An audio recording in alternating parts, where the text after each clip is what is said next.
সন্ধ্যাবেলা গেলাম পাশের বাড়ি, যাইয়ে শুনি বাতিজেরা নাই একজনও বাড়তে। শুনি একজনে গাবলা বেশিতেইস। আমি জিগাইলাম গাবলা কি ফেনি নিতেইস, কয় মুড়ির পাঠি দেই। আমি হাঁটতে হাঁটতে গেলাম, যাই দেই হ্যাঁ অলৌকিক ঘটনা। হেরা দিহি রাস্তায় লাকড়ি মেকড়ি দিয়া আগুন জ্বালাইয়া মুড়ির পাঠি দিতে আছে। আমি এবার উদ্দরিয়া মানুষ যাইয়ে জো কইলাম মুড়ি খাবার পাইনি। জিগাইলাম হ্যাঁ খরচ কিরম, কয় কাকু 250 টাকা গেছে। আমি কও কি, ডাইলের মুড়ির এত দাম, পেঁয়াজ তো ঘরের। যাই হোক, যেরকম তারা পারছে সেই রকমের আয়োজন করছে।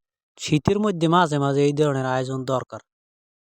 সবকিছুই ঠিকঠাক আছে, মুড়ি মাখতে যাই দেখে তেল আনা হয়নি। সরিষার তেল ছাড়া কি এই মুড়ির পাঠি জমে? সবকিছুই ঠিকঠাক দিয়া সরিষার তেল নাই, তেল আনতে যাইবে কি এটা? এতগুলো মুড়ি কি আর ঘরে কিনে দেবে তেল? শেষ পর্যন্ত তেল আনা হয়নি, তেল ছাড়াই মুড়ির পাঠি শেষ করে হালাইলাম। সবাইকে ধন্যবাদ। আপনারা সবাই ভালো থাকবেন, সুস্থ থাকবেন।